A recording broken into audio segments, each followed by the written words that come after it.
Abra sua Bíblia, por favor, em Atos, no capítulo 16, no versículo 31. Atos 16, 31. Eu vou ler somente esse versículo ao meio da Revista e Atualizada, porque onde a vida inteira eu decorei, citei esse texto, e parece que lê-lo em outra hoje parece que está errado. Então, mas todo o restante da minha leitura bíblica vai ser na Nova Almeida Atualizada, uma versão que eu tenho recomendado bastante, e ela mantém o estilo das versões mais antigas, aquele texto clássico baseado no sistema de literalidade na tradução, mas ela também tem um tom das mais novas, das mais modernas, de linguagem acessível, né, que é as chamadas traduções por equivalência e não só por literalidade. Atos capítulo 16, verso 31. Estamos na temática da família real e o meu assunto a ser compartilhado com vocês hoje, o tema da minha mensagem é salvação para a família.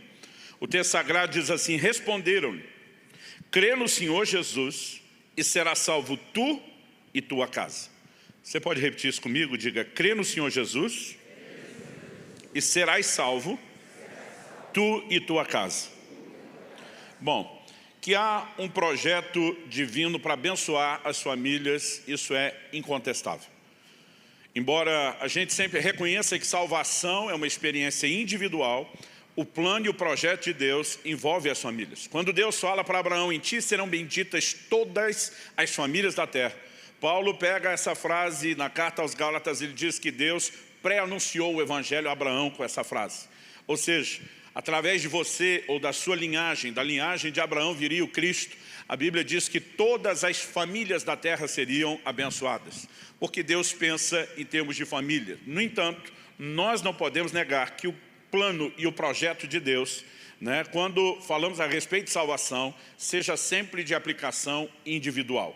E eu quero tentar construir esses dois valores: uma salvação que é individual, um plano e um projeto de Deus para a família, e tentar apresentar para você, né, uma visão importante que devemos carregar a respeito do anseio, né, e da cooperação com Deus para a salvação dos nossos familiares. E começo a partir desse texto, porque em toda essa minha vida de crente, não apenas os 28 anos de ministério pastoral, os 30 onde já estou pregando, mas desde que eu era garoto, talvez esse texto, crê no Senhor Jesus, será salvo tu e toda a tua casa, tem sido uma das frases que eu mais ouvi dentro da igreja. E a maioria das vezes, não apenas nas igrejas que frequentei, né, mas em outros círculos onde visitava e com quem tinha relacionamento, as pessoas apresentavam esse versículo como se fosse uma promessa de Deus. E até hoje muitas pessoas fazem. Até hoje vejo pregadores, inclusive alguns amigos, gente que eu respeito, alguns que me ensinam e me abençoam, que defendem a ideia de que isso é uma promessa e você precisa acreditar e reivindicar. Mas a pergunta a ser feita é: esse texto é de fato uma promessa? Porque embora o texto fale a respeito da salvação para toda a casa, eu acredito que ele precisa ser bem entendido.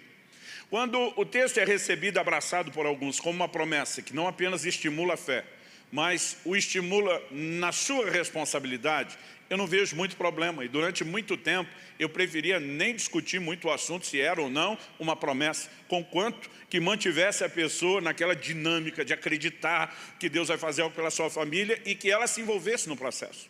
Mas ao longo do meu ministério pastoral, à frente de várias igrejas em cidades diferentes, onde plantamos e estabelecemos vários trabalhos, algo que eu tenho percebido é que muitas vezes as pessoas terceirizam algo para Deus. Porque acredito que se Deus prometeu salvar minha família, Ele vai fazer, e se Ele vai fazer, Ele que o faça, não tem nada a ver com isso. E é quando entra esse entendimento equivocado, que nós temos não só o elemento da negligência, que somado ao engano termina sempre na falta de resultados. E essas atitudes erradas na vida dessas pessoas normalmente são fruto de uma compreensão equivocada. Então eu gostaria que a gente trabalhasse três aspectos aqui bem distintos. O primeiro, o questionamento: há uma promessa de salvação para a família toda, de cada crente? Depois de discutir isso, temos responsabilidades, há algo que devemos fazer pela nossa casa no sentido da salvação deles? Para só depois de conversar dessas duas coisas, a gente falar, eu vou terminar em terceiro lugar, apresentando aqui para vocês algumas recomendações práticas. Bom, diante da pergunta e do questionamento aqui em primeiro lugar, se esse texto é uma promessa de salvação para a família toda, eu quero te dizer que eu não acredito nisso. Eu vou dar 3 argumentos pelos quais eu não acredito nisso. O primeiro é que ele contraria toda a mecânica ou a dinâmica da salvação. Nós precisamos, de fato, compreender e entender que a palavra de Deus, trabalha de uma maneira muito clara qual é o processo pelo qual as pessoas são salvas. Então, em Marcos, no capítulo 16, nos versículos 15 e 16, Jesus diz aos seus discípulos: ide, pregai o evangelho a toda criatura. Quem crer e for batizado será salvo. Quem não crer, será condenado. Qual é a dinâmica? A palavra é pregada, e daqui a pouco vamos falar por que ela é pregada, porque ela é a única que pode gerar fé no coração do ouvinte. E se a pessoa crer, ela será salva, e se ela não crer, já está condenada. A dinâmica é simples assim.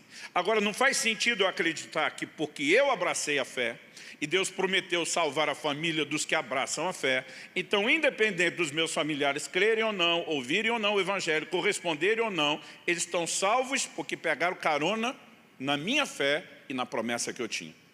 Isso contraria a dinâmica da salvação. O próprio Cristo, no Evangelho de João, no capítulo 3, naquele clássico versículo de João 3,16, o Senhor Jesus diz: Deus amou o mundo de tal maneira que deu seu Filho unigênito, para que todo que nele crer não pereça, mas tenha vida eterna. Como evitar se perder e ser salvo? Crendo. Verso 17, Jesus diz: porque Deus enviou o seu Filho ao mundo, não para que condenasse o mundo, mas para que o mundo fosse salvo por ele. Como o mundo pode ser salvo em vez de condenado? Crendo. Verso 18, quem nele crê não é condenado, mas o que não crê já está condenado, porque não crê no nome do unigênito Filho de Deus. O apóstolo Paulo, em Romanos, no capítulo 10, esse é o último texto que eu quero ler falando dessa dinâmica. Ele diz, no versículo 11 de Romanos 10, todo aquele que nele crê, e ele está citando a Escritura, e diz: pois a Escritura diz, todo aquele que nele crê não será envergonhado. Porque não há distinção entre judeu e grego, uma vez que o mesmo é Senhor de todos, rico para com todos os que o invocam. Por quê? E agora outra citação bíblica: todo aquele que invocar o nome do Senhor será salvo. Todo que invocar. Na sequência, qual é a lógica que Paulo aplica? 14. Como, porém, invocarão aquele em que não creram?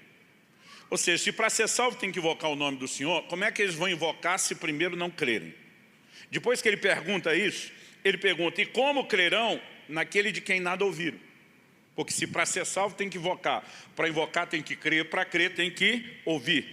E ele questiona: e como ouvirão se não há quem pregue? E como pregarão se não forem enviados? Ele está falando de um efeito em cadeia.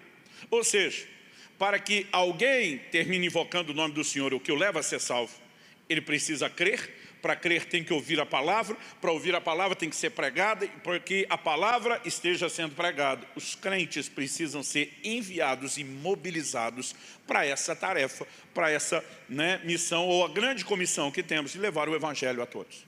Agora, deduzir que alguém será alcançado apenas porque é familiar de alguém que já creu, fere completamente a dinâmica da salvação, e eu nem vou me estender muito nisso, pelo fato de que me parece muito lógico. O segundo argumento pelo qual eu entendo que não é uma promessa, é porque, olhando o contexto do texto, eu sou de uma época onde isso se repetia mais dentro da igreja do que hoje. Essas frases, esses ditados que já foram populares no nosso meio evangélico já não se ouvem tanto. Mas eu lembro que meu pai repetia muito um ditado: texto sem contexto não passa de pretexto. Quando você pega um versículo como esse que nós lemos sozinho, fora do contexto, você pode tirar deduções equivocadas. Então, normalmente na interpretação bíblica nós perguntamos o que foi dito, a quem foi dito, por que foi dito. Isso envolve avaliar o contexto. E quando a gente volta lá em Atos 16, nós lemos o versículo 31 que diz: responderam-lhe, crê no Senhor Jesus, serás salvo tu e toda a tua casa. Os versículos anteriores, eu quero ler agora do 23 até o 30, nos mostram o contexto. Paulo e Silas estão pregando na Grécia, em Filipos. Eles encontram uma mulher possuída de um espírito de adivinhação. Paulo, na autoridade do nome de Jesus, expulsa o demônio. O demônio, depois de sair daquela escrava, ela já não tem mais a habilidade sobrenatural que tinha de adivinhar. Mas a Bíblia diz que com a prática da adivinhação, debaixo da inspiração maligna, ela dava lucro aos seus senhores, aos seus donos. Agora os camaradas bravos denunciam, né, Paulo e Silas como que lesando eles e o seu negócio. Paulo e Silas passam por um julgamento sumário, o seu direito de cidadão romano de Paulo não é respeitado, eles não apenas são presos, são açoitados, né? E é nesse contexto que nós vamos continuar a história, verso 23. Depois de lhes darem muitos açoites, os lançaram na prisão, ordenando ao carcereiro que os guardasse com toda a segurança. Este, recebendo tal ordem, levou-os para o cárcere interior e prendeu os pés deles no tronco. Por volta da meia-noite, Paulo e Silas oravam e cantavam louvores a Deus, e os demais companheiros de prisão escutavam. De repente, sobreveio tamanho terremoto que sacudiu os alicerces da prisão. Todas as portas se abriram e as correntes de todos os presos se soltaram. O carcereiro despertou do sono e, vendo abertas as portas da prisão, puxando a espada, ia suicidar-se, pois pensou que os presos tinham fugido. Mas Paulo gritou bem alto: não faça nenhum mal a si mesmo. Estamos todos aqui.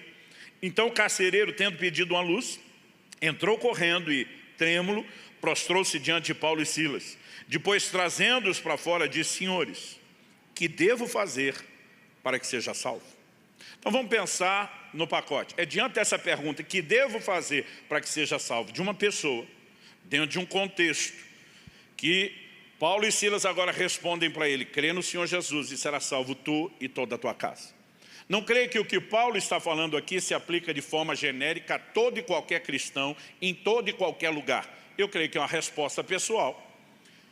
Eu creio que, na verdade, Paulo tem um entendimento de um desfecho daquela história e, para mim, ele está falando por revelação do Espírito Santo. Nós vamos olhar o contexto para ver isso.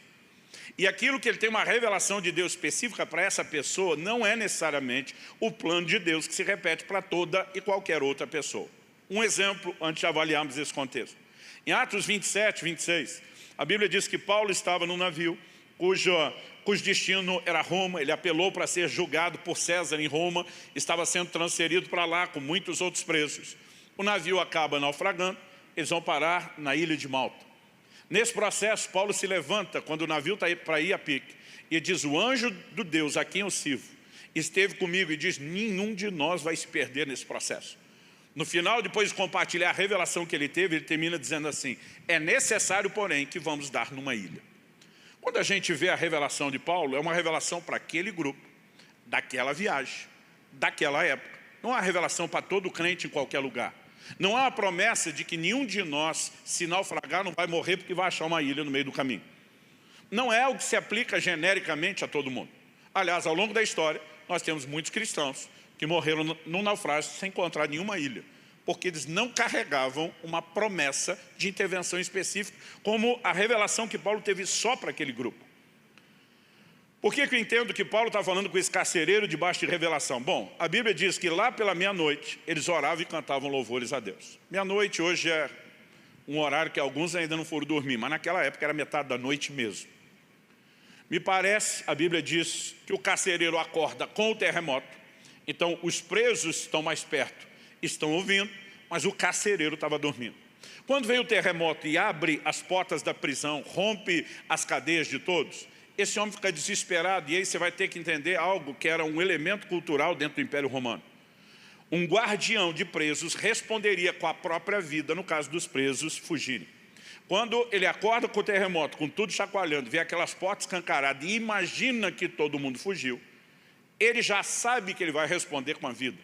E ele, desesperado, sabendo que não só a sua carreira de carcereiro acabou, mas a sua vida terminou, ele decide adiantar o processo. No momento que ele pega da espada e está no escuro, Paulo grita para ele de onde está: não faça esse mal a você. Ninguém fugiu, está todo mundo aqui.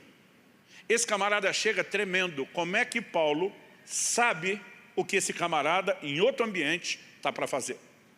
Paulo estava falando debaixo de revelação do Espírito Santo. Não existe nenhuma outra lógica. A Bíblia diz que chegando, né, o verso 30 diz: tendo pedido uma luz, entrou correndo, trêmulo, prostrou-se diante de Paulo e Silas e depois trazendo-os para fora disse, então está escuro, ele pediu luz, ele não consegue ver onde Paulo e Silas estão, eles não podiam ver aonde ele estava, o que estava fazendo, mas Paulo sabia naquele momento que o cara estava pensando em se matar. Ele não pediu permissão para os gente, posso tirar minha vida? Ele achou que todo mundo tinha ido embora, ele nem sabe que ninguém está lá. Como Paulo sabe o que ele vai fazer? Eu não vejo outra lógica aqui, a não ser o fato de que enquanto aqueles dois estão orando e cantando louvores, o Espírito Santo está alimentando algo neles, vou fazer algo essa noite. Essa história termina com salvação. Você consegue imaginar os presos com a porta da prisão aberta, as correntes rompidas, e ninguém correr? Ninguém foi embora. Alguma coisa está acontecendo ali e é o ambiente. E Paulo já sabe o desfecho da história. Não apenas haverá salvação para você, mas para toda a sua casa. Aquele homem entende uma palavra. Se o plano e o projeto de Deus é salvar não apenas a mim, mas toda a minha casa, eu tiro vocês da cadeia, vocês vão lá na minha casa pregar para todo mundo. E nós olhamos e encontramos, daqui a pouco nós vamos ler isso, que foi exatamente o que Paulo e Silas fizeram.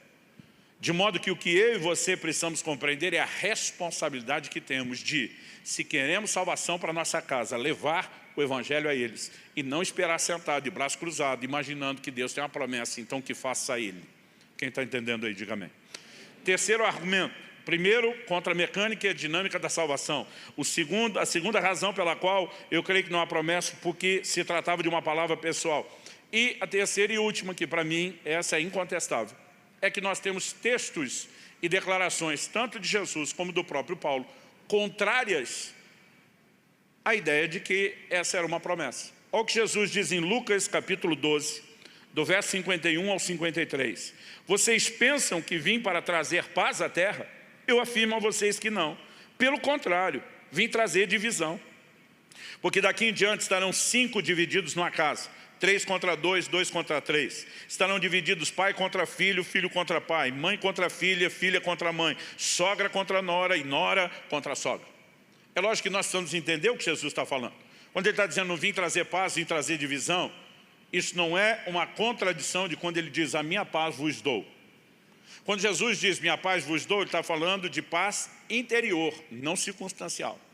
Aqui quando ele diz, não vim trazer paz, vim trazer divisão, ele está falando do lado de fora, não do lado de dentro. O que ele estava dizendo aos seus seguidores, que quando muitos deles se posicionassem para crer nele, haveria oposição da família, haveria perseguição da própria família.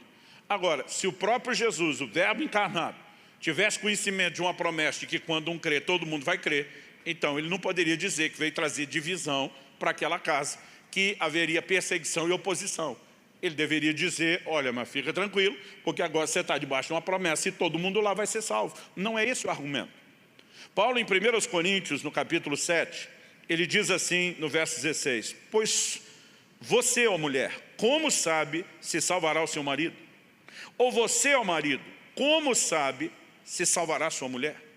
Se o próprio Paulo acreditasse que o que ele falou para aquele carcereiro é uma promessa para todo crente, de que se ele criou sua casa, inevitável, automaticamente seria salvo, como é que ele colocaria em xeque isso, perguntando, como é que você sabe se o seu marido vai ser salvo, se a sua esposa vai ser salva? Ué, se eu tenho promessa, vai ser porque Deus é fiel, vai cumprir o que falou e ponto final. Mas quando falamos da salvação, é inegável que é a vontade de Deus. E não é a vontade de Deus que apenas familiares de gente que se converteu se salvem. A Bíblia diz que Deus deseja que todos se salvem. A Bíblia diz que Ele é rico para com todos os que o invocam, que Ele não faz acepção de pessoas. Então Deus deseja que todo mundo seja salvo. Mas como Ele atrai ao Evangelho e não arrasta ninguém, não basta apenas eu e você sabermos o que Deus quer e o que Ele disponibilizou. Nós precisamos entender que é responsabilidade de cada pessoa aceitar ou não, crer ou não na oferta de salvação que é oferecida. Quem está entendendo, diga amém. Então, eu não posso olhar para esse texto e trabalhar isso como uma promessa. Agora, meu papel aqui não é minar a sua fé. Puxa, pastor, entrei nesse lugar crendo que minha família seria salva, que eu tinha uma promessa, e o Senhor tirou meu último fio de esperança. Não. Se você entende que Deus quer salvar a sua família de qualquer forma, não é porque você foi salvo, que eles têm que ser salvos, é porque Deus amou o mundo, e o mundo é você, é cada um dos seus familiares, é porque Ele realmente deseja que todos sejam salvos. Mas em vez de esperar que Deus faça sozinho algo que não é responsabilidade dele sozinho, mas que você pode cooperar com Deus, aí a coisa muda de figura. O que eu quero é justamente provocar em você não só a esperança da salvação dos familiares, mas que você entenda um pouco mais a sua responsabilidade em relação a isso. Para que em vez de apenas esperar, ainda que contando com a ação de Deus, você coopere com Ele, você trabalhe junto com Deus para a salvação dos seus familiares. Então isso nos leva ao segundo ponto: o que fazer por sua casa? Nós temos que fazer a mesma coisa que o carcereiro fez. Deus tem um plano de salvação para todo mundo? Tem. Bora pregar o evangelho para todo mundo? A lógica ali foi muito simples. Nós lemos até o verso 30, já tínhamos lido 31. No 30 ele pergunta: o que eu preciso para ser salvo? Creia no Senhor Jesus, será salvo você e toda a sua casa. Verso 32 e 33, que é a continuação de Atos 16, diz assim: e pregaram a palavra de Deus ao carcereiro e a todos os que faziam parte da casa dele. Naquela mesma hora da noite, cuidando deles, lavou-lhes as feridas dos açoites, e logo a seguir, ele e todos os membros da casa dele foram batizados. O evangelho é pregado, é comunicado, porque essa é a maneira como a salvação é levada. Eles correspondem, abraçam o evangelho. Paulo e Silas fazem discípulos, já batizam aqueles familiares do carcereiro. E nós temos o quê? O desenho que Deus quer que aconteça nas nossas famílias. Quando alguém se converte, ele precisa ser a porta de entrada da pregação do evangelho para o restante da sua casa, para o restante dos seus familiares. Não é apenas crer e esperar que Deus faça. É ser um instrumento de Deus para levar o evangelho ao restante da sua família. Quem está entendendo aí, diga amém. Bom, essa expressão sobre crer no Senhor para ser salvo a pessoa e a sua casa, ela aparece 2 vezes no Novo Testamento. Uma delas está em Atos, no capítulo 11. No capítulo 10 de Atos, nós vemos que um anjo de Deus aparece a um centurião romano que morava em Cesareia Marítima, chamado Cornélio. Ele diz: olha, manda chamar Pedro em Jope. É uma cidade a 60 quilômetros de distância. Trecho que o apóstolo Pedro, para pregar o evangelho, cobre em 2 dias a pé. Eu fico imaginando, hoje seria de bicicleta, né, Marcelo? Eu fico imaginando se nós daríamos conta do recado, 30 quilômetros por dia de caminhada. E ele anuncia, olha, manda chamar Simão, por sobrenome Pedro, o qual te dirá palavras mediante as quais será salvo você e toda a sua casa. O anjo anunciou isso. Quando você lê o capítulo 10, você não encontra essa frase. Ela só aparece no capítulo 11, que é quando agora Pedro volta para Jerusalém. Os judeus de Jerusalém ouviram que ele esteve na casa de um gentil, de um não-judeu, pregando. Isso no Velho Testamento, na lei, na Antiga Aliança, era terminantemente proibido ao judeu. E quando Pedro chega, ele encontra a galera toda da igreja com pedra na mão esperando ele. Ouvimos dizer que você entrou em casa de gentios e comeu com eles. O Pedrão diz: espera lá, deixa eu me explicar. E na explicação, ele diz assim nos versos 13 e 14 de Atos 11, falando sobre Cornélio: ele nos contou como tinha visto na casa dele um anjo em pé, que ele disse: envia alguém a Jope, mande chamar Simão, que também é chamado de Pedro, o qual lhe dirá palavras mediante as quais você e toda a sua casa serão salvos. Ele começa a falar não apenas do que o anjo falou para Simão, de como o Espírito Santo falou com ele quando os homens chegaram. Ele conta o desfecho da salvação, do derramar do Espírito Santo. Então todo mundo se acalma, dá glória a Deus, e a partir desse momento, a porta da salvação é reconhecida por eles como definitivamente aberta a todos os gentios e não só aos judeus. O que até então não era algo no qual eles estavam trabalhando, ainda que o Senhor tinha dito que eles deveriam ser testemunhas até os confins da terra. Eles não estavam se movendo para cumprir a grande comissão. A partir do momento em que Cornélio entende, Deus tem salvação não só para mim, mas para toda a minha família, o que é que Cornélio faz? A mesma coisa que o carcereiro. Então minha família, minha casa, tem que ouvir o evangelho. A Bíblia diz que quando Pedro chega, e o Cornélio teve 2 dias, ele reuniu a turma toda. Aliás, a expressão ali, casa, do grego oikos ou oikos, ele fala não só de consanguinidade, até aqueles que eram íntimos, que frequentavam a casa, são considerados dentro disso. E o Pedro chega e tem uma galera lá para ouvir o evangelho, porque esse cara entende Se Deus tem algo que vai mudar a minha vida e a minha eternidade, todo mundo que eu amo, todo mundo com quem eu me importo precisa disso. E o Evangelho foi pregado a todo mundo. Então, se nós queremos salvação para a família, não existe outro caminho. Pastor, eu sou um novo convertido. Outro dia alguém me falou, eu não sei nem direito como pregar. Eu falei, traz para mim. Ou leva um de nós. Convide seu líder, alguém que te discipula, né? Alguém que ministra a sua vida. Nós temos formas e maneiras pelas quais isso pode acontecer. O que nós não podemos é ficar dando desculpa e não levar o Evangelho aos nossos familiares. Então, se entendemos, não depende mera e simplesmente nem do que Deus já sinalizou que quer, nem do que Ele já provisionou em Jesus, mas para que essas pessoas atendam, experimentem o que Deus tem, elas precisam atender uma palavra específica. O caminho é, o Evangelho tem que ser pregado aos nossos familiares.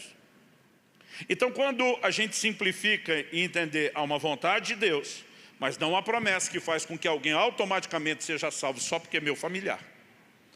Quando eu entendo que eu tenho responsabilidade, mas que eu posso cooperar com Deus nesse processo, isso me tira de um lugar, de uma inércia, e me faz cooperar com Deus, para que o processo de salvação dos nossos familiares avance. Nós estamos crendo que ventos de restauração estão soprando sobre nossas famílias nesses dias. Você crê nisso? Mas nós não podemos limitar o desejo de Deus de abençoar sua casa só com um relacionamento melhor, com restauração, Deus convertendo o coração dos pais aos filhos, filhos aos pais, do marido à esposa e vice-versa, e não colocar nesse pacote a essência do que de mais importante Deus oferece ao ser humano, que é a salvação. Precisamos lutar pela salvação da nossa casa.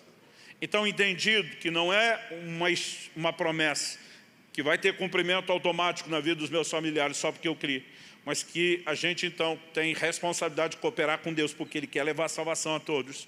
Eu gostaria de terminar aqui em terceiro lugar, apresentando algumas recomendações práticas. Eu quero apresentar 5 delas. A primeira delas, normalmente eu chamo de pregação silenciosa, mas a gente pode chamar isso de bom testemunho. Em 1 de Pedro, no capítulo 3, nos versículos 1 e 2, a Bíblia diz, igualmente vocês, esposas, estejam sujeitas cada uma a seu próprio marido, para que se ele ainda não obedece à palavra, seja ganho sem palavra alguma, por meio da conduta de sua esposa, ao observar o comportamento honesto e cheio de temor que vocês têm. Então o que ele está dizendo? Ele não está falando apenas do bom testemunho, no sentido dele substituir a pregação do Evangelho.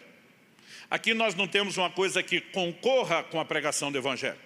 Nós vimos que para alguém ser salvo tem que invocar o nome do Senhor. Para invocar tem que crer.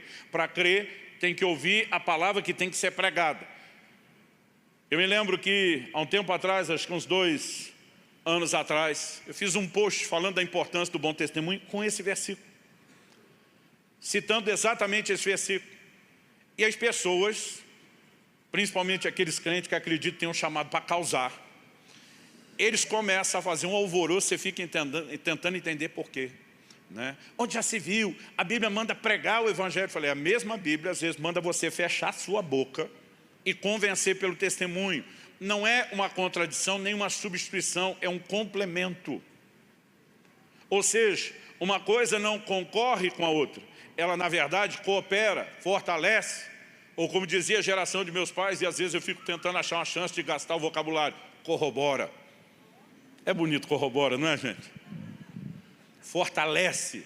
Então, ele está dizendo que a palavra tem que ser pregada, claro, quando ele diz assim, para que, se ele, o marido, ainda não obedece à palavra, como é que ele vai obedecer uma palavra que ele nunca ouviu? É lógico que a palavra, está implícito que a palavra já está sendo pregada. Mas há um momento onde pessoas que não têm um bom testemunho, tudo aquilo que elas fizeram ao pregar a palavra e tentar inspirar fé, elas anulam depois com um testemunho que rouba completamente a credibilidade do Evangelho. Um mau testemunho, no caso. Quantas vezes na minha vida, meu ministério de pastor, já fui visitar familiares de gente que frequentava a igreja, aproveitava a oportunidade de pregar o Evangelho, e às vezes ouvia gente dizendo, olha, o que o senhor fala é bonito e inspirador, mas o que eu vejo aqui em casa não me inspira nada. E às vezes você começava a mexer na vida de uns e parece que o único crente da família era o menos crente de todos. E todos os outros não crentes eram mais crentes que ele. Aí como que vivendo de uma forma tão contraditória a palavra, alguém vai conseguir inspirar a fé de outros por mais que pregue? Então, obviamente, não estamos falando a respeito de não pregar. Estamos falando da importância de que depois de pregar, haja um bom testemunho. Às vezes só o bom testemunho, depois da mensagem já comunicada, aquele silêncio vai falar muito mais alto, vai fazer um coro com a mensagem que já foi pregada. Mas nós temos a responsabilidade de dar um bom testemunho. Porque não adianta você querer que os seus familiares se convertam se você vive da mesma forma ou pior do que eles. Quem está entendendo, diga amém. Segunda recomendação prática. Colossenses 4:5 fala da importância de usar de sabedoria para a conscrição de fora. Essa expressão são de fora está falando dos que não são da igreja, ou seja, aqueles que ainda não creram. Colossenses 4:5 diz assim: sejam sábios no modo de agir com os que são de fora e aproveitem bem o tempo. Outras traduções dizem a oportunidade. O que é ser sábio no modo de agir com os que são de fora? A Bíblia dá orientações a respeito de como o crente deve saber lidar com o não crente.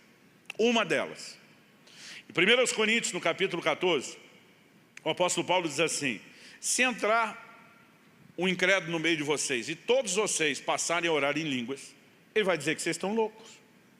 Na verdade, ele não afirma, ele pergunta e ele está levando todo mundo a essa conclusão. Porventura, ele não vai dizer que todos vocês estão loucos?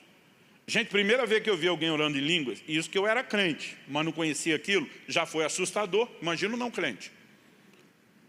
Ou seja, Paulo não está falando contra a manifestação. Nos capítulos 12, 13 e no 14, quando ele fala isso, ele está falando dos dons, ele está autenticando, ele diz que ele fala em língua mais do que todo mundo, que ele é grato a Deus, não está falando contra, mas ele está dizendo que tem coisas que você pratica, ou só você e Deus, ou no contexto dos seus irmãos maduros, mas não faz na frente do incrédulo que não entende isso e vai achar loucura. Agora, tem gente tentando pregar o evangelho e ele o apresenta ou vive de uma forma tão intensa e assustadora que essas pessoas dizem: é ruim que eu quero esse negócio para mim. Até quando falamos de gente crente, não é qualquer assunto que é para ser falado ou discutido. A Bíblia diz que, por exemplo, aquele que nasceu de novo é uma criança espiritual. Pedro escreve e diz: como crianças recém-nascidas, desejem o puro leite espiritual, a fim de crescerem para a salvação. Novo convertido não tem que discutir questão teológica profunda, ele só precisa de alimento para crescer naquele momento. A Bíblia fala que adultos sim, tem dieta, alimento sólido, mas que os mais novos precisam de leite. Agora, se a gente não discute essas coisas nem com um crente que ainda não tem maturidade, o que dizer tentar pregar ou explicar determinados assuntos a alguém que nem se converteu? Mas muitas vezes nos falta sabedoria. Nos falta sabedoria na forma de lidar, na maneira como apresentamos o evangelho, nas abordagens. Então, por exemplo, eu já vi gente tentando tocar o terror no não crente. Então vamos apelar para o medo do inferno. Você está indo para o inferno. Outro dia eu falei: tu está maluco falar com os outros assim? Todo mundo vai correr de você. O senhor não crê no inferno? Eu falei: creio, mas a palavra evangelho significa boas novas, não más novas. O que você está dando não é boa nova, é uma notícia. Você está indo para o inferno. Qual é a boa nova? Todo mundo nasceu condenado, destinado ao inferno, mas Cristo vem intervir para mudar isso. E aí você tem que apresentar a boa notícia. Agora, se você só aponta o dedo e sentencia o camarada ao inferno, você simplesmente vai assustá-lo e afastá-lo. Jesus comparou o evangelho à pesca, a pregação do evangelho. E eu não sei se você sabe, mas na pescaria se usa iscas.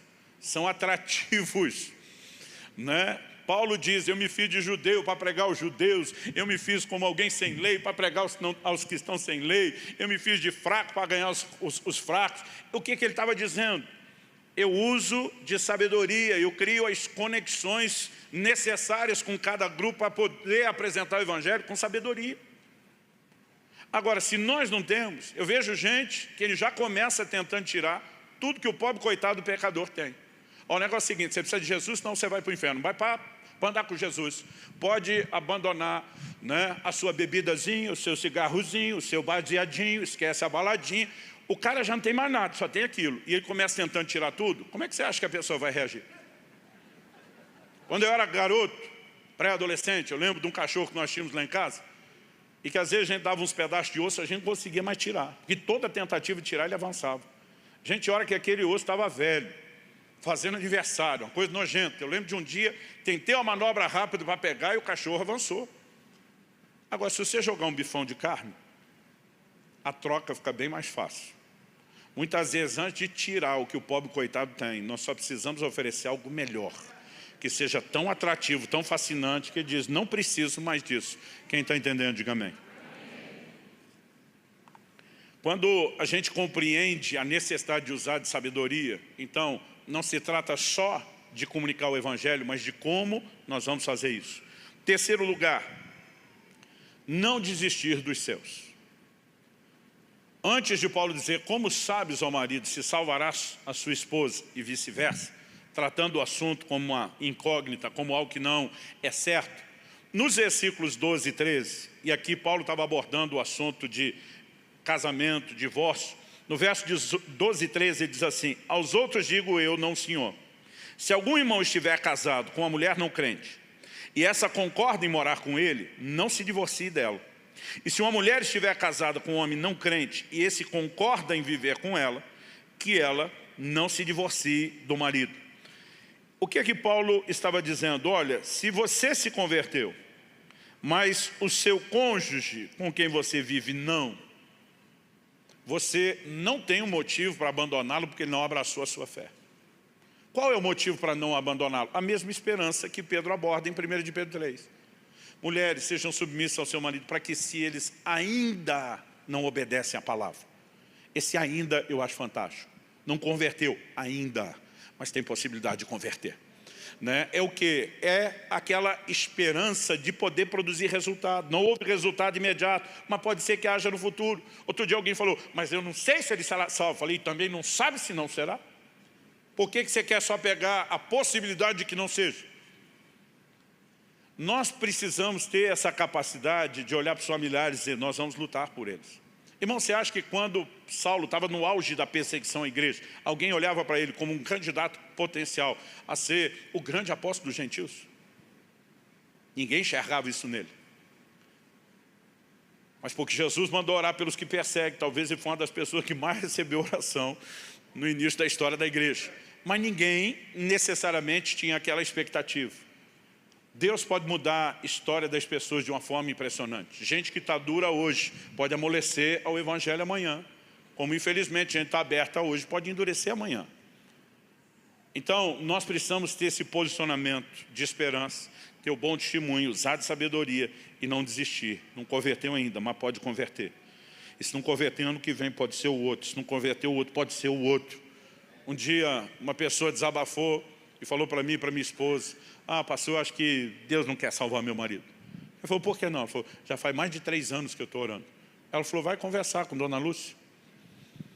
Dona Lúcia e o Álvaro hoje são diáconos da igreja.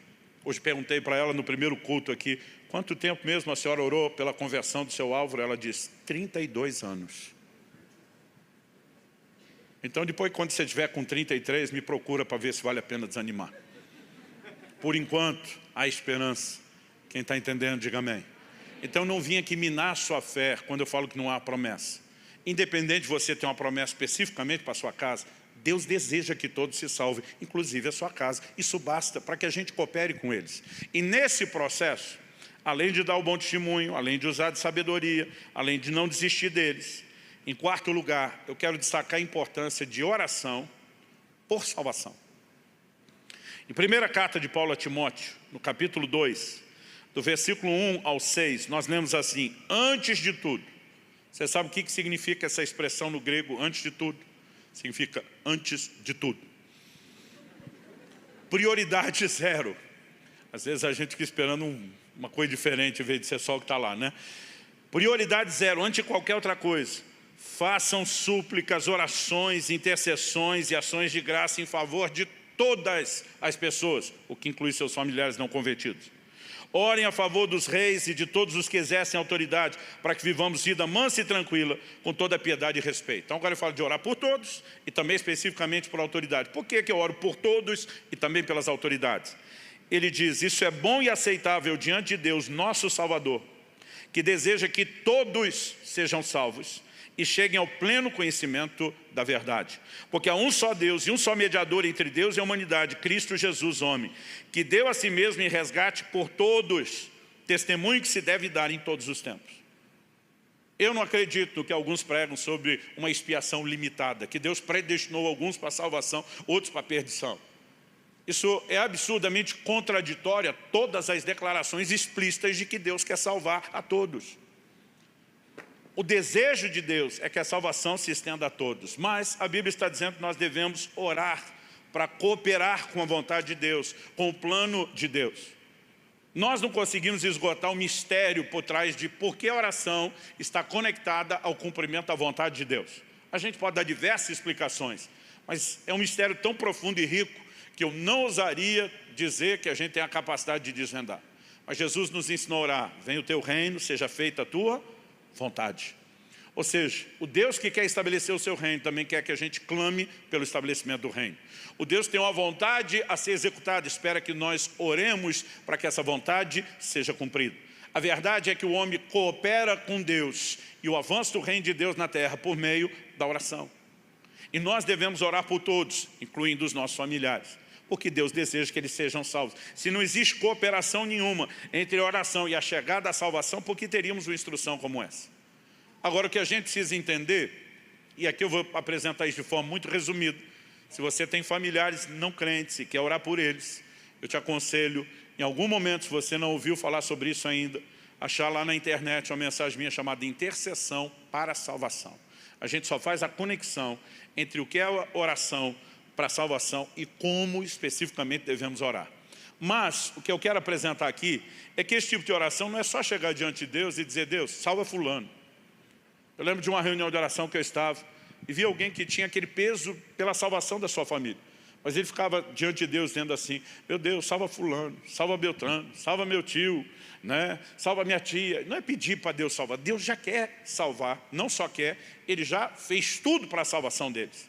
Então, não se trata de pedir que Deus faça como se Ele precisasse ser convencido que essas pessoas têm que ser salvas.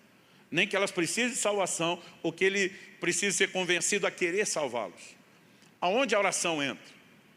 Ela entra interferindo numa dinâmica específica do processo. Segundo aos Coríntios, capítulo 4, o apóstolo Paulo fala que o Deus desse mundo cegou o entendimento dos incrédulos, a fim de que não lhes resplandeça a luz do Evangelho. Então, se há uma cegueira espiritual, normalmente nós nos levantamos, começamos a interceder: Senhor, remove essa cegueira espiritual dos olhos desse familiar. Abre os olhos dele, traz entendimento espiritual. Nós oramos por arrependimento, porque arrependimento, se por um lado tem uma parcela da responsabilidade humana, quando a Bíblia diz arrependei-vos, o imperativo, por outro lado, tem parte do processo como sendo de Deus. Romanos 2 diz que a bondade de Deus conduz ao arrependimento, que é o Espírito Santo que convence do pecado. Não é nem só um, nem só outro, mas nós oramos: Espírito Santo, encontra lugar no coração desse homem, que em vez de resistência, haja abertura. Muitas vezes nós vamos orar e clamar a Deus que use circunstâncias para trabalhar na vida de alguém. A Bíblia fala que o filho pródigo, quando chega no fim do poço, a Bíblia diz caindo em si. Estava fora de si, em tudo que fez, mas só caiu em si quando o negócio ficou ruim. Outro dia alguém falou: pastor, quanto mais eu oro por um familiar meu, pior fica a vida dele. Eu falei: isso é um bom sinal? Falou: não, mas eu estou orando para melhorar. Eu falei: talvez não melhore nunca enquanto ele não reconhecer sua miséria, sua insuficiência, né? Muitas vezes Deus pode trabalhar de formas diferentes. Agora, como nós não sabemos qual é, normalmente eu intercedo: Senhor, trabalhe nas circunstâncias à volta, da forma como o Senhor bem entender, mas que essas coisas cooperem para que ele entenda a sua condição de pecador, para que ele reconheça o Senhor como Salvador. Enfim, eu disse que não ia detalhar e não vou tentar fazer isso, mas nós precisamos aprender a orar por salvação. Então, em primeiro lugar, falamos do bom testemunho, a pregação silenciosa, que não substitui aquela que já tratamos no tópico 2, mas complementa. Falamos de usar de sabedoria, não desistir dos seus. Agora, oração por salvação. Em terceiro e último lugar, uma palavra aos pais ou futuros pais. Conduzir seus filhos a Cristo é a maior missão que um pai tem. Não tem nada mais importante que isso. Nem amamentar e trocar fralda é mais importante que conduzir nossos filhos a Cristo. Efésios capítulo 6, verso 4 diz: e vocês, pais, não provoquem seus filhos a ira, mas tratem de criá-los na disciplina e na admoestação do Senhor. Os filhos são herança do Senhor, diz o Salmo 127. A palavra herança significa propriedade. Os filhos não são nossos. Deus nos confiou e um dia nós vamos prestar contas a Ele e nós temos a responsabilidade de levá-los a Cristo. Eu lembro quando o Israel nasceu, a gente estava ali naquela novidade da experiência de paternidade, e um dia a Kelly, olhando boba para ele, falou, que anjinho. Eu falei, meu amor, é só a cara, aí dentro tem uma natureza caída. A natureza adâmica está aí dentro. Daqui a pouco ela vai mostrar as suas garras. E nós temos que conduzir esse pecador, né, a Cristo.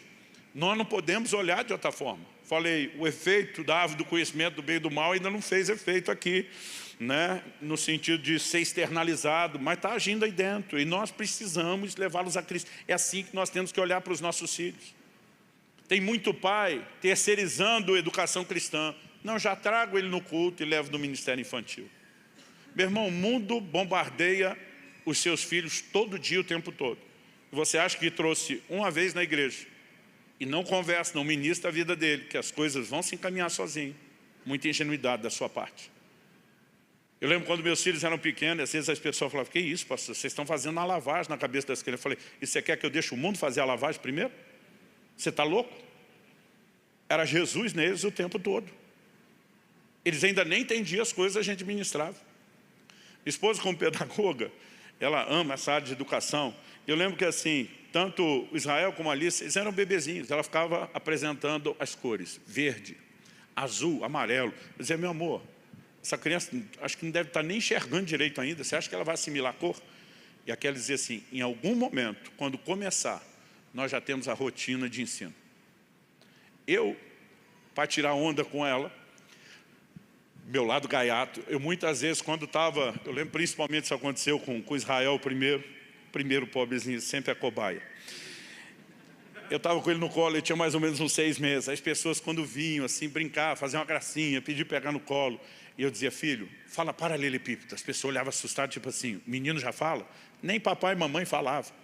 Aí eu falava aquilo só para ver a reação e caía na risada. Aí a Kelly me olhava e dizia, não, é para que a hora que conseguir falar já está aprendendo. Aí eu estava tirando com ela. Mas para minha surpresa, só de ter feito essas brincadeiras, que não foi por tanto tempo. Eu lembro quando Israel estava em torno de uns 2 anos de idade. Um dia ele estava na sala, eu lembro até hoje a cena, ele brincando com um carrinho. Ele, pai, eu amo, ele, pai, aquele segundo pai é, me olha. Eu parei o que estava fazendo, olhei, ele olhou para mim e fez assim, paralelepípedo. Eu acho que foi a vingança da alma dele, tipo, agora eu consigo, sai de dentro de mim. Eu fiquei assustadíssimo com aquilo. Eu falei, de onde é que saiu isso? Irmão, depois daquele dia, nós tocamos Jesus nessas crianças, Espírito Santo, Bíblia, Palavra de Deus, Reino de Deus, e a gente dizia, a hora que começar a entender, está tudo aí dentro. Quem está entendendo? E eu estou feliz de ver meu filho tocando terror na minha neta. Ele fica o tempo todo perguntando, onde Jesus mora? Ela põe o dedinho no coração, ela não sabe o que é coração, não sabe o que é Jesus, mas vá se empolgando com isso, porque ela nasceu para ser habitação de Deus e não outra coisa. Nós temos a responsabilidade de viver e respirar isso. Mas é todo dia, pais, seus filhos precisam ser instruídos de forma prática. Como que eles vão lidar com as pessoas que creem de forma diferente, que zombam da fé deles na escola. Não espere que outro faça isso. Eles precisam encontrar em vocês, os pais, os mais apaixonados por Jesus. Porque tem pai que não vive uma vida séria com Deus, mas quer que os filhos sejam muito crentes. Como é que você vai inspirá-los? Nós temos essa responsabilidade. Nós precisamos orar com eles, ministrar a palavra, conversar com eles, ajudá-los nos dilemas.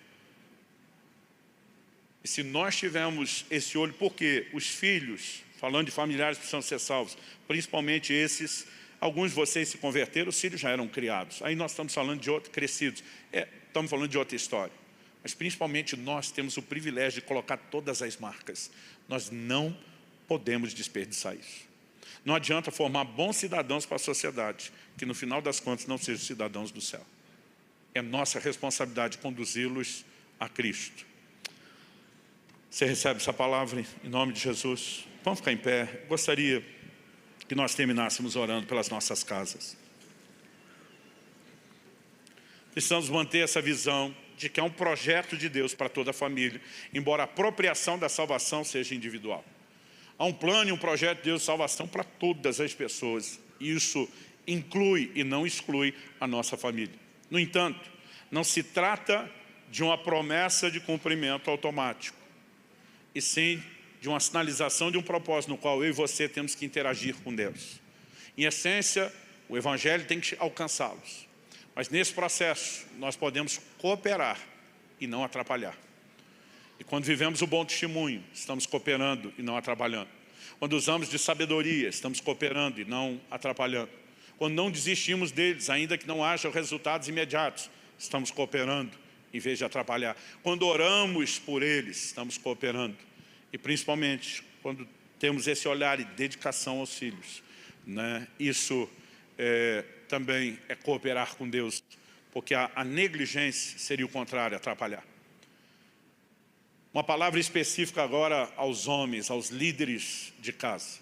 Deus seja louvado pelo coração bom, pela inclinação à espiritualidade que nossas esposas têm, pela forma como elas ajudam a ministrar o coração dos filhos, mas não seja negligente com o seu papel de governo espiritual do lar. Josué se levanta diante de uma geração inteira e diz: decidam hoje a quem vocês vão servir. Se aos deuses dos vossos antepassados, está falando do pai de Abraão, que era idólatra. Ele diz: se aos deuses dos egípcios, ele diz: eu e a minha casa já fizemos nossa escolha, nós serviremos ao Senhor. José está dizendo: não vou servir a Deus sozinho, eu tomei a decisão por mim e pela minha casa, vai todo mundo servir a Deus. Algumas estatísticas mostram que quando crianças se convertem, há uma probabilidade que de mais ou menos ali em torno de 10%, isso varia até perto de 17%, do restante da família se convertam depois dos filhos. Quando a mulher se converte, esse percentual sobe para mais de 30%. Mas quando os chefes de família se convertem, mais de 90% dos seus familiares os acompanham. Existe algo a respeito do governo que nós, os homens, o governo espiritual, precisamos entender. Enquanto alguns estão arrotando de forma arrogante, ditadora, quem manda aqui sou eu, deveria assumir o seu papel como cabeça espiritual do lar. Nós precisamos entender que a maior responsabilidade de buscar Deus e trazer Deus para dentro da nossa casa é de nós, os cabeças do lar. E nós precisamos abraçar isso. Vamos orar com toda a família, protegendo o coração deles, mas orando também pela conversão dos demais. Vamos gerar nos nossos filhos o zelo, né? Não apenas pela salvação que eles receberam, mas por aqueles que precisam ser alcançados. Eu quero desafiar a tomar decisões. Eu quero que a gente termine orando pelos nossos familiares.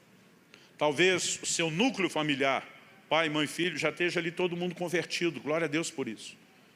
Mas talvez hajam outros familiares, pais, tios, sobrinhos, que precisem do Evangelho. E eu gostaria que você orasse por eles. São raras as exceções que a gente tem quase todo mundo, em todos os níveis, servindo a Deus de forma firme, compromissada. Embora de vez em quando a gente encontra famílias inteiras assim que você diz, parece que todo mundo foi alcançado. Ou gente que diz não tem mais ninguém. Ouvi esses dias de alguém que diz não tem pai, não tem mãe, não tem mais irmão, né? Já faleceu todo mundo, não tem mais ninguém de consanguinidade para ser ganho. Então preserve a sua salvação e a da sua casa e foque naquelas pessoas com as quais você se importa e precisa ser alcançadas. Mas eu gostaria que nós levantássemos um clamor a Deus. Talvez hajam filhos ou pais ou outros familiares que já se decidiram e hoje estão afastados e desviados e precisam de oração e intercessão da mesma forma e da pregação do Evangelho para eles. Talvez não se desviaram, mas talvez estejam frios e nós não podemos assistir isso com indiferença. Precisamos lutar por eles. Apresente diante de Deus a vida dos seus familiares nesse momento. Tanto você que está aqui conosco na reunião presencial, você que nos acompanha pela internet, ao vivo ou posteriormente assistindo a gravação, ore pelos seus. Eu vou fazer uma oração, mas você não precisa ficar ouvindo a minha, você pode fazer a sua, do seu jeito, da sua maneira, com as suas palavras, mas clame a intervenção de Deus, em nome de Jesus. Meu Pai, nós oramos que a palavra comunicada produza efeito, que ela desperte o zelo, que ela desperte a paixão evangelística, que ela desperte a responsabilidade, a consciência de responsabilidade que devemos carregar, de sendo parte dos primeiros que se converteram, temos a responsabilidade de levar o Evangelho aos demais. Pai, nós oramos que a mão do Senhor toque os nossos familiares. Sabemos que o Senhor deseja que todos se salvem. E nós oramos que à medida que nossos familiares ouçam a sua voz, não endureçam o coração. Nós oramos pela ação sobrenatural do Espírito Santo na vida deles, trazendo arrependimento, convicção de pecados, iluminando os olhos do entendimento. Nós oramos que toda cegueira maligna caia por terra, que toda dominação das trevas seja quebrada em nome de Jesus. Pai, nós oramos que a mensagem do Evangelho os alcance, que o chamado de Deus os alcance. Nós oramos por intervenção de Deus nas circunstâncias que muitas vezes acabam afetando sua visão, perspectiva, escolhas e vontades. Nós oramos que o Senhor de fato se mova de uma forma sobrenatural. Talvez alguns estão naquela condição de o profeta na sua casa já não tem honra. Pai, o Senhor também pode colocar outras pessoas no caminho deles. O que nós queremos é que sejam ganhos, é que sejam salvos, é que venham obedecer a Tua palavra. E nesse momento nós oramos não apenas por esses familiares, nós colocamos as nossas vidas diante do Senhor. Não permita que nenhum de nós estacione, pare, esteja preso à inércia ou à indiferença, que em nós haja o incômodo de lutar por eles, de fazer tudo o que estiver ao nosso alcance. Como Paulo que dizia, eu faço de tudo para ver se por todos os modos consigo salvar alguns. Queremos ver a ação do Senhor em níveis mais profundos nas nossas casas, mas muito mais do que relacionamentos curados, muito mais do que uma dinâmica familiar ajustada, nós queremos ver salvação, queremos ver a mão do Senhor tocando-os e fazendo com que eles sejam não só nossos familiares, mas parte da tua família. Gere e desperta o zelo e o temor nos nossos corações, para que possamos ser porta-vozes da verdade, embaixadores, comunicadores do Teu Evangelho nas nossas casas, instrumentos de Deus. Nós oramos por sabedoria, sabedoria do alto. O Senhor diz em Tiago, no capítulo 1, que se algum de nós tem falta de sabedoria, deveríamos pedir a Deus, que a todos dá liberalmente. Nós oramos, traz a liderança do Espírito Santo, traz o entendimento do alto. Ajuda-nos, Senhor, a nos conduzir debaixo do amor de Cristo, para que possamos tocar de forma eficaz e efetiva os nossos familiares. Nós clamamos por salvação para a nossa família, por salvação para os nossos familiares, em nome de Jesus, em nome de Jesus e para a glória de Deus. Se você crê e concorda, diga amém. Se você recebe essa palavra, diga eu recebo em nome de Jesus. Se você quiser, faça uma declaração de fé comigo, diga eu e a minha casa serviremos ao Senhor. Glória a Deus. Você pode dar ao Senhor um forte aplauso. Glória a Jesus. Glória a Jesus.